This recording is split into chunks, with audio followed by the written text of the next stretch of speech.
Hi, my name is Steve Cito, and I am a movement instructor with the Berkeley Recreational Sports facility.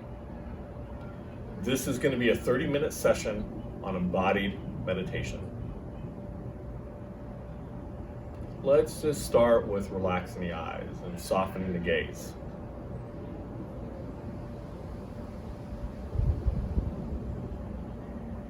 And just imagine that you are looking out into a horizon or a beach or an ocean that you want to just take in. And see how receptive you can be with your gaze. I first took this seriously when I was learning sword fighting from my late teacher, Sonny. And when we would have our sparring matches, one of the things that Sonny would track in us is the hardness in our eyes. If he caught us fixating with our eyes, he would instinctively know where to strike us where we couldn't react in time.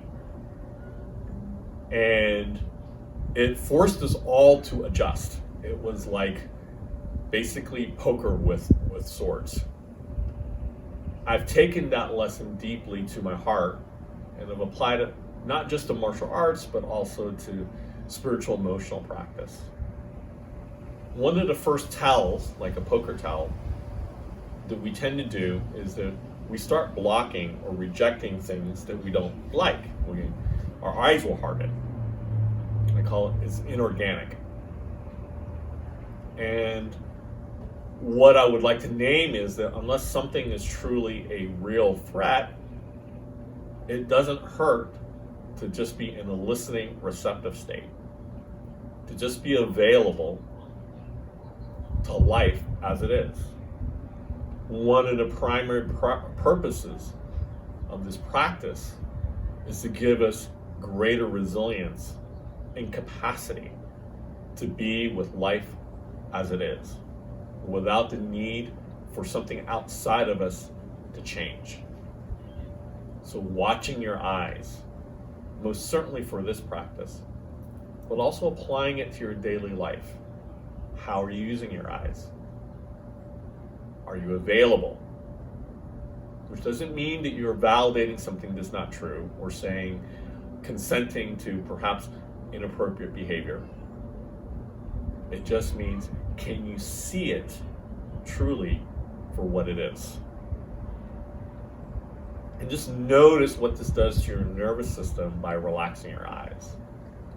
As I'm doing it and really conscious about it, I can feel my ability to take in sensation drop through my eyes all the way down into my body, and I'm tracking how fluid that is.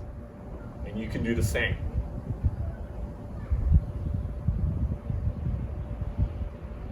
Take a deep breath and just feel how much of your breath you can inhabit and receive.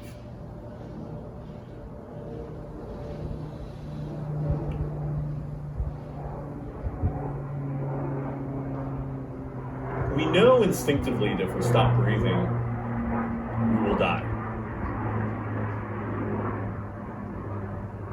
What many of us don't really make the connection towards is that we will truncate or shorten our breath due to what I would call inconvenience or annoyances in life. And similar to the eyes, I'm offering a possibility here that there is not a constructive reason to shorten your breath unless there's a real physical need. Especially when something's annoying, irritating, or bothersome. It's better to breathe. So see how much of this breath, this vitality you can receive in your body for you.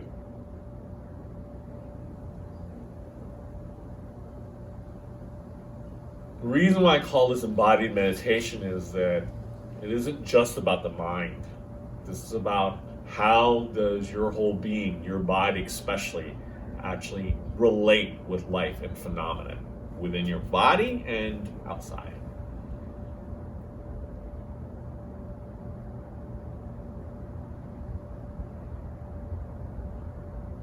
And then when you take a deep breath, just feel, where does your breath not inhabit your body as easily?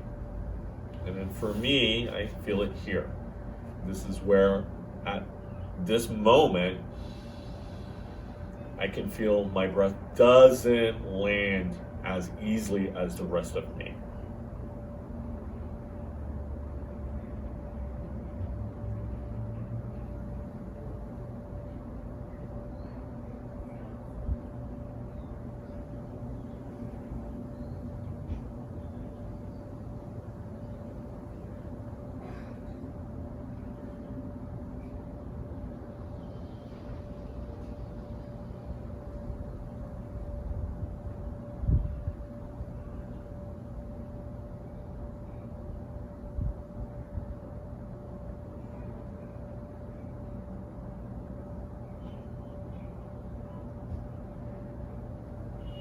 Let's move to the heart. Place a hand on the heart. Make contact as deep and close by spreading out your fingers, spreading out your palms. Initiating contact from the heel to palm and stretching the hand so there's the maximum surface area contact on the chest.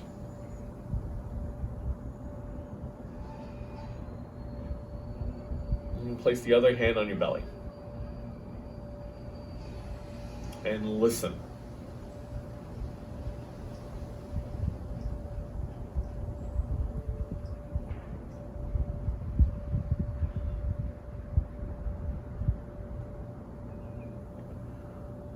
I've said this in my classes many times, that in all the years of observing people, and myself included, I've never met a human being that didn't want to be listened to or heard. And so having your hands listen to your body has been a primary skill that I've cultivated. I've encouraged everyone who trains with me to really adopt it and take it seriously. Listening to your body directly with having hands, heart, and belly are wonderful data points to assess what's going on.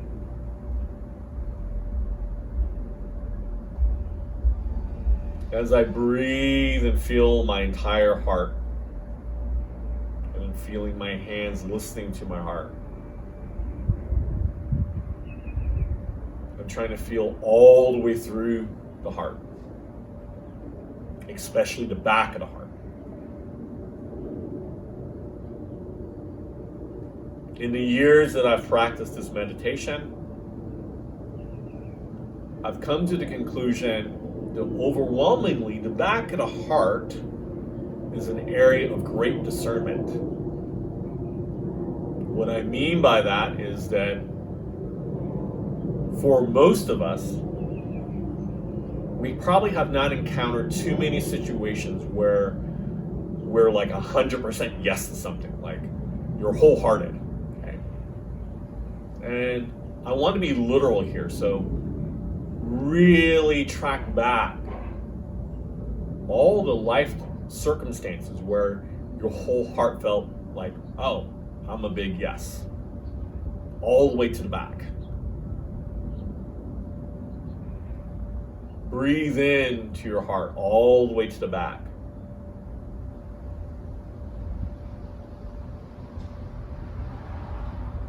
And if you're beginning to have this relationship with the back of your heart,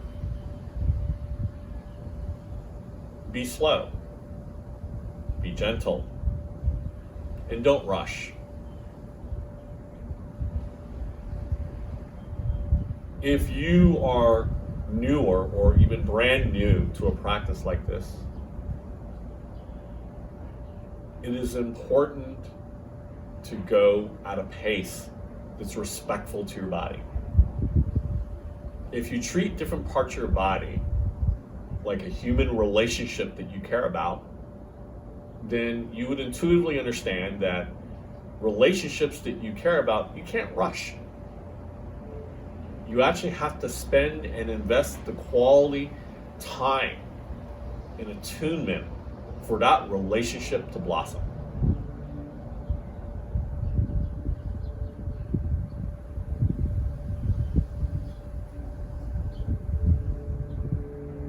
So keep breathing into your heart, seeing how much of your entire heart you can feel at once. You can feel it front to back, left, right, all around it, 360 degrees.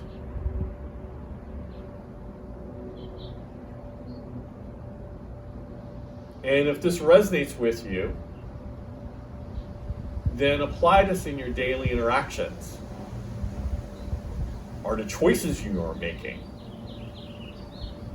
does that align with how your heart feels? You can test it right now, since if you've been paying attention to this, you should be feeling much more connected to your heart as a whole. You can just think of a decision or a choice you're about to make, and how does your heart feel? Does it feel more open? Does it feel more spacious? Or does it start to contract? Harden.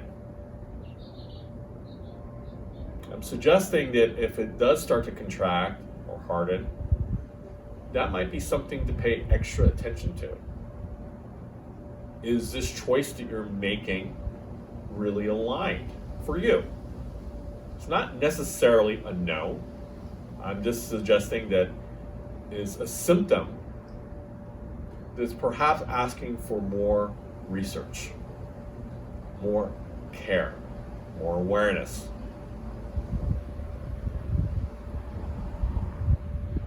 Let's lower the hand to the solar plexus. I'm using light fingers to touch the solar plexus, really light. The solar plexus in the Indian chakra system is known as the will chakra, or in the West we like to call it, we got to get stuff done, okay? And in Western cultures, there is generally a compulsion and a drive to accomplish. So those who've experienced that or on that tempo, this area can have a degree of strength, but also hardness. For the purpose of this meditation, I'm inviting this area to soften and to relax. And just for this time of practice, just to relinquish any need to do or accomplish anything.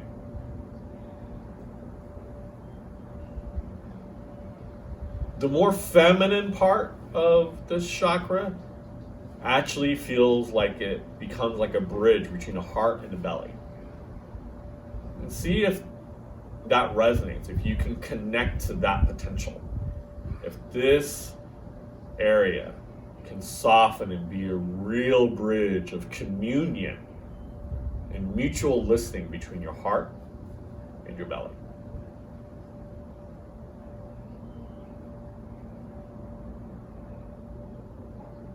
Good.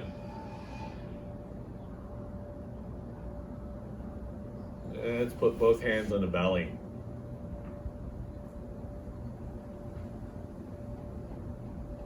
The belly area, your guts, your stomach,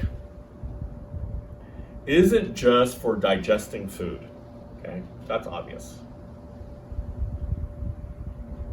The belly area is also an area for assimilation and digestion of emotions and energy. If there's a desire to have more in life, whatever that might be, it can be material or experience. This is an area to attune to of how much space, how expansive can this be to include it. So soften your belly. See if it can soften at the touch of your hands. Can it meet your hands and be connected? Breathing that in.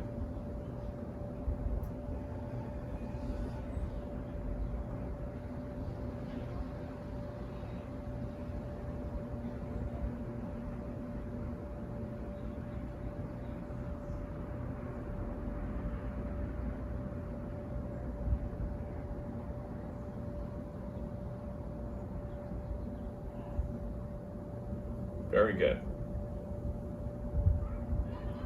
Leave one hand on the belly and the other hand comes back to the heart.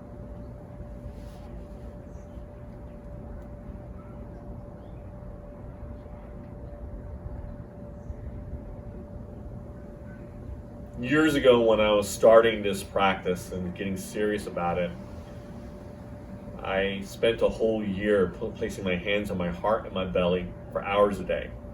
Wherever I walked, I was constantly attuning. It was a very transformative year that deepened my self-understanding and my capacity to actually relate to my environment in very clear and nuanced ways. So coming back to the heart. In this area, I've tracked that most people, when they really feel their heart, it's easier to connect to the feeling of self-love and to really embody that. How much love can you receive from yourself? Just notice it. And when I say assessment, that's not like a judgment. It's not saying, oh, that's terrible or that's great. Assessment is like accounting. You were just measuring the energy of love and your receptivity to your own love. How fluid is that? How available are you to that? And if that range is limited, that's fine. Just acknowledge it as it is, not more, not less.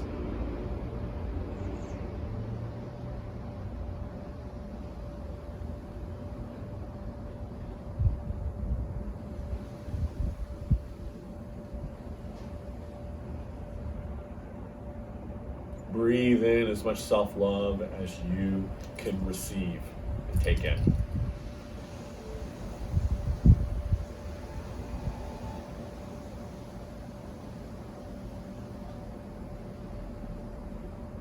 And then for the belly area, what I've been able to discern of the emotion and energy here is it's easier to connect to a sense of self-care, which isn't the exact same thing as self-love. Whatever energy of care that you would bring to another human being or situation, for now, see how much of that energy of care you can bring to yourself. How receptive are you to your own care? Can you breathe that into your whole belly area? Self-care.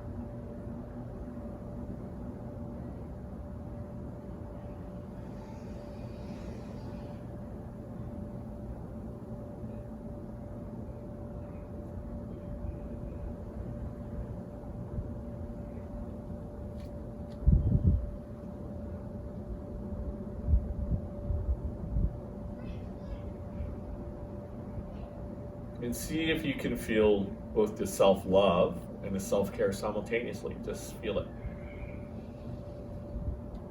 And if it's hard to feel simultaneously, maybe one hand has to come back or fingers on the solar plexus to soften and allow that communication to happen. Like test, can your heart feel your belly and can your belly feel your heart? And you can do that slowly.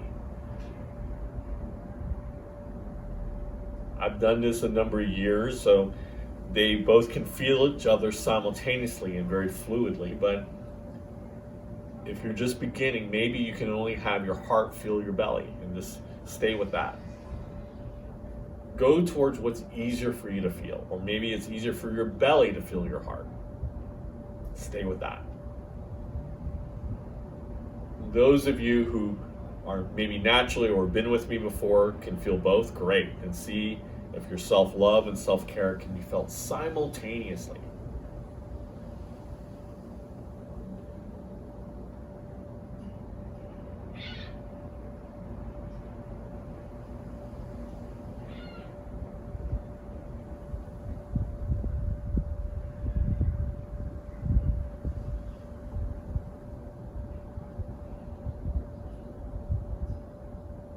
Good.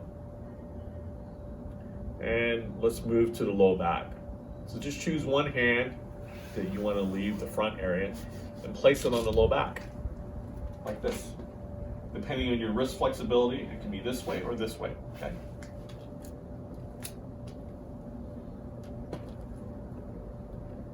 Putting your hand on your back is like a metaphor of having your own back.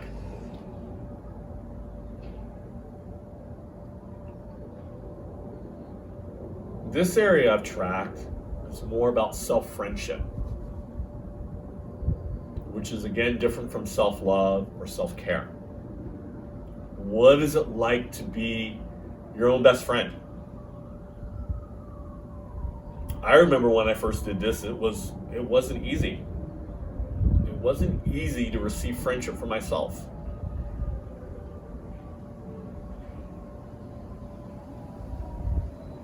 I remember a friend of mine, she had this beautiful ritual where every year she would go through her list of friends and evaluate who during that year was the most supportive friend and actually acknowledge them and write personal cards to them to acknowledge them as the best friend of the year. And I told her that was so beautiful that I wanted her to win that award from herself every year. Breathing into the lower back of like what is it like to have your own back, to be your own best friend.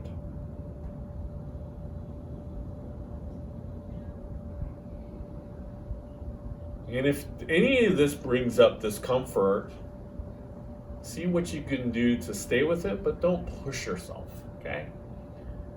If this starts going past a range, whether it's emotional, physical, or energetic, feel free to give yourself a pause. I don't want anyone to white knuckle through this, okay?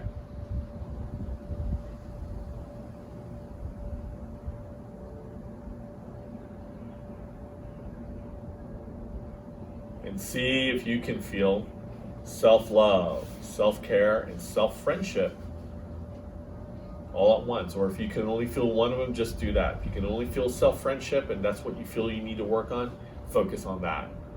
If you can feel two, self-care and self-friendship, or just self-love and self-friendship, choose whatever combination works for you.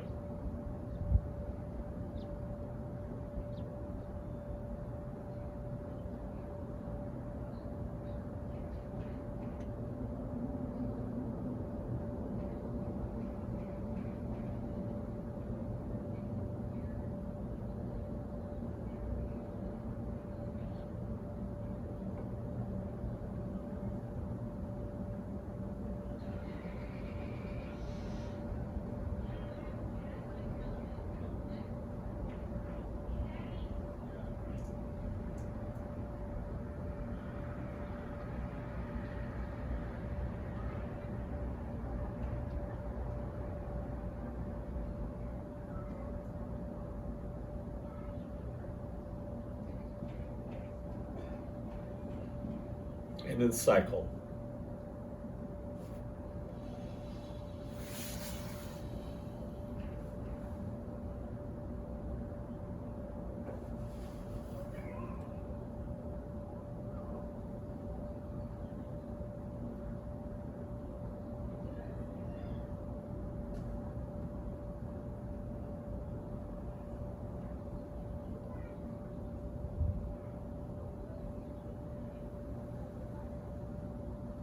See how many of these principles and pieces you can do simultaneously. Can your eyes stay receptive? Can you be as wholehearted as possible, receptive, available?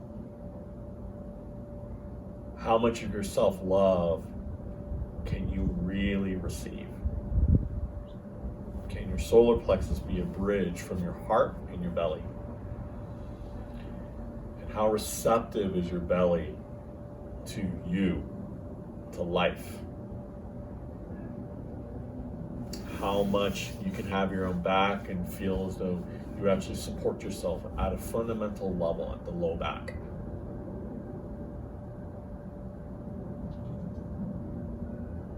These three pieces I've practiced and researched, I consider them very fundamental pillars that have a profound impact on our true core organic well-being.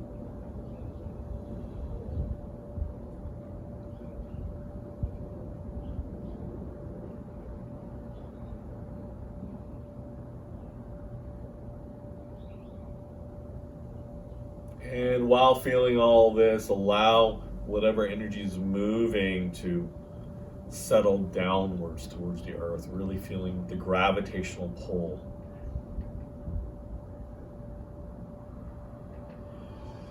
Letting everything settle. And if you're able to settle with gravity, energetically and emotionally, then the next line of force would be to rest backwards, almost like you're resting in a hammock, emotionally and energetically.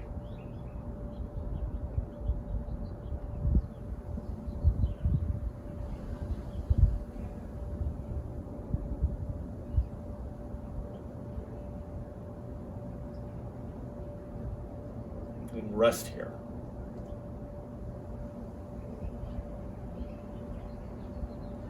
Choose to close your eyes for this last section.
Circle your arms, expanding your hips and ribs as if you're going to bear hug a tree without your arms, so you have to really expand your whole torso.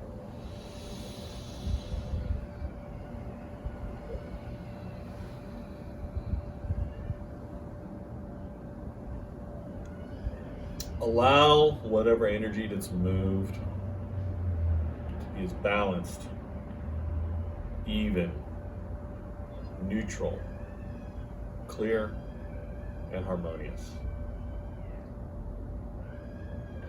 Any energy that's constructive that wants to stay with you short term, allow it to store in your dantian, which is located approximately 1.5 inches below your belly button, deep towards your spine.